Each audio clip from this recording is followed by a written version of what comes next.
کیسے ہیں آپ سب؟ اللہ پاک آپ کو خیریت سے رکھے۔ آج ہمارا تیسرا سیشن ہے جماعت ہفتوں کے لیے اسلامیات کا، اور ہمارا سبق ہے عقیدہ رسالت اور اس کے تقاضے۔ ہم پڑھ رہے تھے عقیدہ رسالت پر ایمان کے تقاضے، کہ رسالت پر ایمان لانے کے تقاضے کیا کیا ہیں، رسالت پر ایمان ہم سے کیا کیا چیزیں ڈیمانڈ کرتا ہے۔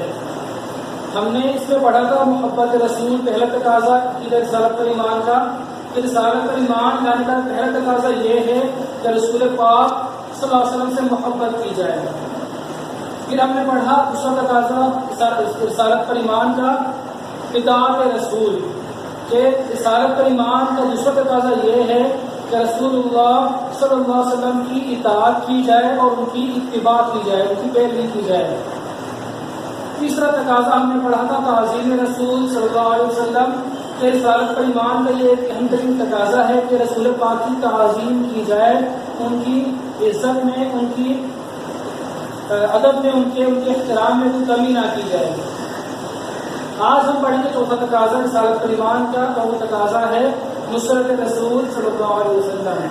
پیارے بچوں، نصرت کے معنی ہوتے ہیں مدد کرنا، کسی کا ساتھ دینا، کسی کی ہیلپ کرنا کسی کام میں، اسے نصرت کہتے ہیں۔ تو ہمارا یہ تقاضا نمبر رسالت پر ایمان کا چوتھا تقاضا یہ ہے کہ نصرت رسول کی جائے، رسول اللہ صلی اللہ علیہ وسلم کی جتنی ہو سکے ان کی مدد کی جائے دین اسلام کو پھیلانے میں، دین اسلام کی اشاعت میں۔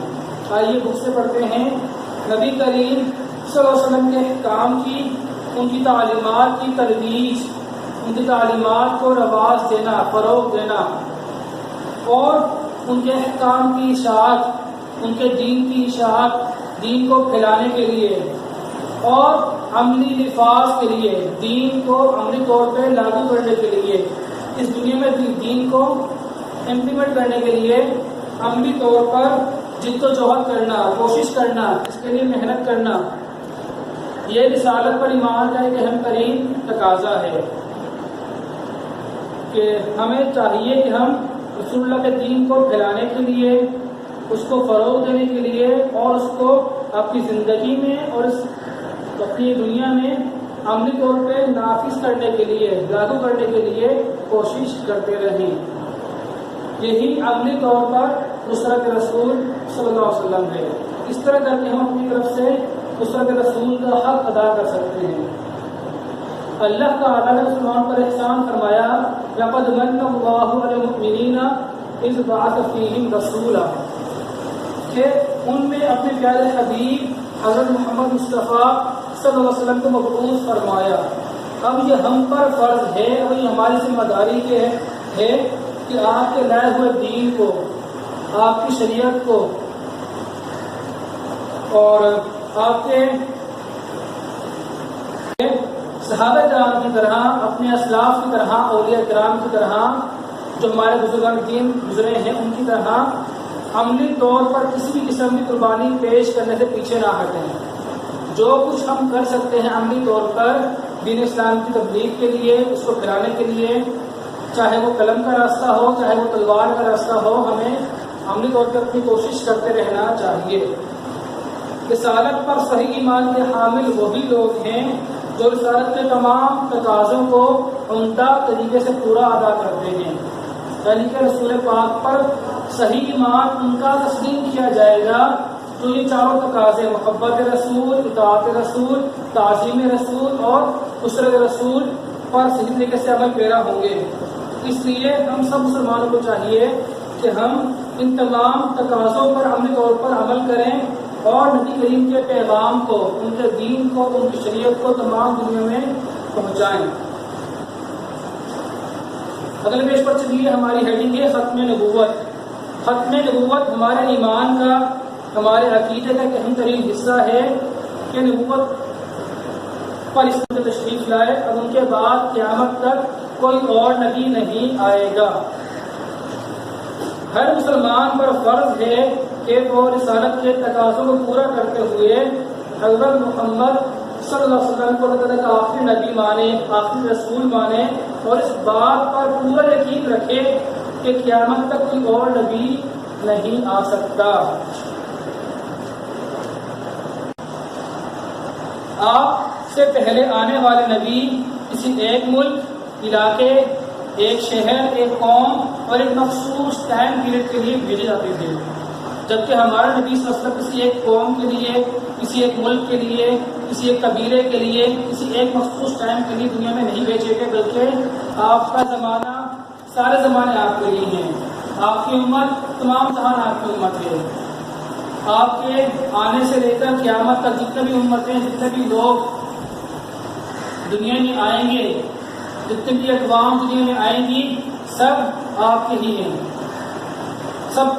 سب کے لیے یہ ضروری ہے کہ وہ آپ کو نبی مانیں، آپ پر ایمان لائیں، کیونکہ ہمارے نبی حضرت محمد مصطفیٰ صلی اللہ علیہ وسلم کو تمام دنیا کے لیے نبی بنا کر بھیجا گیا۔ اب قیامت تک آنے والے انسانوں کے لیے رہنمائی کا واحد ذریعہ آپ پر نازل ہونے والی کتاب قرآن مجید اور آپ کا اسوہ حسنہ ہے۔ ہمارے پاس دو چیزیں موجود ہیں جن پر ہم عمل پیرا ہو کر اپنی زندگی صحیح اسلامی زندگی بنا سکتے ہیں۔ نمبر 1 ہے قرآن کریم، نمبر 2 اسوہ حسنہ۔ اسوہ حسنہ سے مراد ہے نبی پاک کی زندگی، ان کی سنت کے مطابق زندگی گزارنا، ان کے طریقے کے مطابق زندگی گزارنا، اسے کہتے ہیں اسوہ حسنہ پر عمل کرنا۔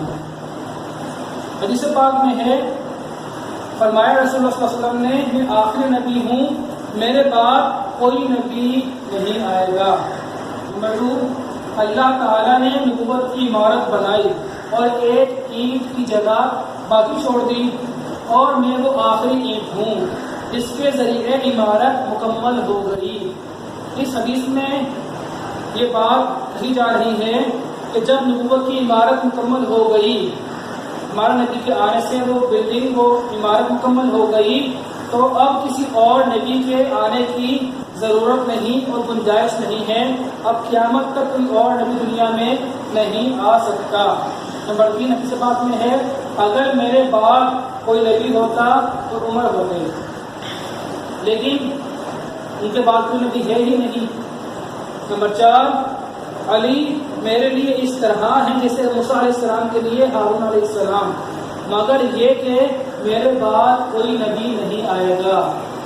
لا نبی بعدی، ہمارے نبی صلی اللہ علیہ وسلم نے وضاحتاً فرما دیا، صراحتاً فرما دیا کہ میرے بعد کوئی نبی نہیں آ سکتا۔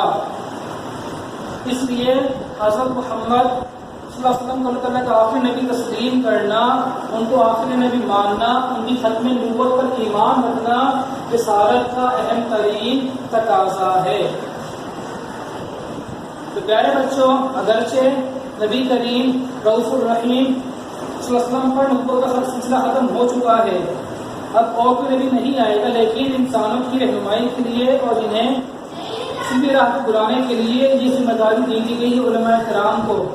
اب یہ ہمارے علماء کرام کی، ہماری امت کی، ہم سب کی ذمہ داری ہے کہ رسول پاک کے دین کو آگے پھیلائیں، آگے بڑھائیں۔ ارشاد فرمایا ہمارے نبی صلی اللہ علیہ وسلم نے، میرے بعد میری امت کے علماء قیامت کے دن تک بنی اسرائیل کے انبیاء کی طرح اپنی ذمہ داریاں نبھائیں گے۔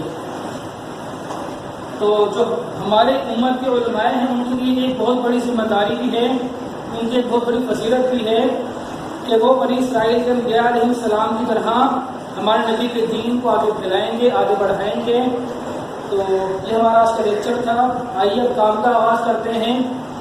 تو آپ سب بچے کاپی نکال لیں اور کاپی کے پہلے پیج کیا بنائیے، پیٹرن پیج نکال کے اول کا، اور پھر ہم کام کا آغاز کرتے ہیں سلیبس لکھنے کے ساتھ۔ سب سے پہلے لکھیں گے سلیبس کو اردو میں کہتے ہیں نصاب۔ آئیے دیکھیں ہمارے پاس نصاب میں کیا چیزیں ہیں۔ نصاب برائے نکات اول، اس میں ہمارے پاس 3 اسباق ہیں۔ پہلا سبق ہے عقیدہ رسالت اور اس کے تقاضے، دوسرا سبق ہے فتح مکہ، تیسرا سبق ہے سخاوت اور بخل۔ نمبر 4 ہم لکھیں گے نوٹ حج، اور نمبر 5 پر لکھیں گے ترجمہ سورۃ الضحیٰ۔ یہ ہمارا سلیبس ہے، نصاب ہے نکات اول کے لیے، فرسٹ اسسٹنٹ کے لیے۔ پھر لکھیں گے ناظرہ سلیبس کے نیچے ہی، اس میں آئے گا درود شریف، درود ابراہیمی۔ نمبر 2 تیمم کے فرائض، نمبر 3 نماز جنازہ، نمبر 4 آب زمزم شریف پینے کی دعا، اور نمبر 5 مسجد میں داخل ہونے کی دعا۔ تو آپ نے سارا نصاب، سارا سلیبس لکھ لینا ہے پہلے پیج پہ نکات اول بنانے کے بعد۔ پھر آپ تو آئیے کام کا آغاز کرتے ہیں۔ آپ نے نصاب لکھنے کے بعد بنانا ہے انڈیکس، پھر آپ کریں گے ترجمہ، پھر آپ نے ترجمہ کرنے کے بعد پہلے سبق کا سرورق بنانا ہے، ٹائٹل پیج بنانا ہے، اور ہمارا پہلا سبق ہے عقیدہ رسالت اور اس کے تقاضے۔ آئیے اس کے الفاظ معنی کریں گے۔ سب سے پہلا لفظ ہے برگزیدہ یعنی کہ بزرگ، نمبر 2 امتی امت میں سے، نمبر 3 اطاعت اور اتباع حکم ماننا اور پیروی کرنا۔ اطاعت کے معنی حکم ماننا ہوتے ہیں اور اتباع کے معنی ہوتے ہیں پیروی کرنا، کسی کے نقش قدم پر چلنا۔ نمبر 4 تعظیم عزت کرنا، نمبر 5 نصرت مدد کرنا، نمبر 6 ترویج رواج دینا، نمبر 7 عملی نفاذ عملی طور پر لاگو کرنا، نمبر 8 اشاعت پھیلانا، نمبر 9 حشر۔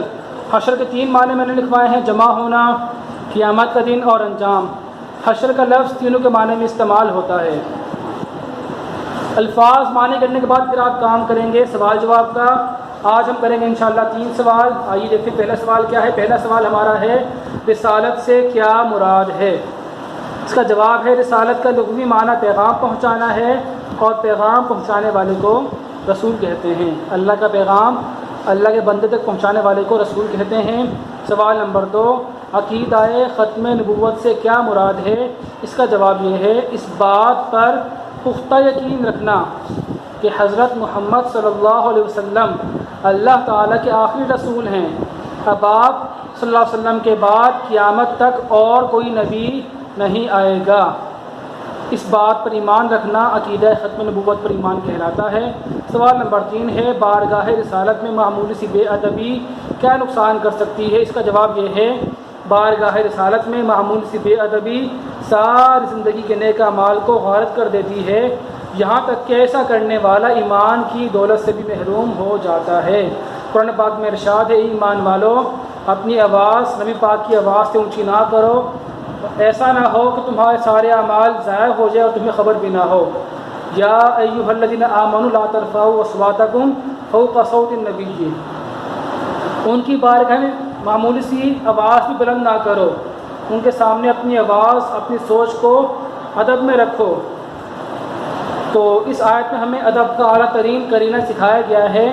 انشاءاللہ تعالی نیکسٹ ویڈیو میں سے کام کنٹینیو کریں گے۔ اپنا بہت خیال رکھیے گا۔ اللہ تعالیٰ کا حامی و ناصر ہو۔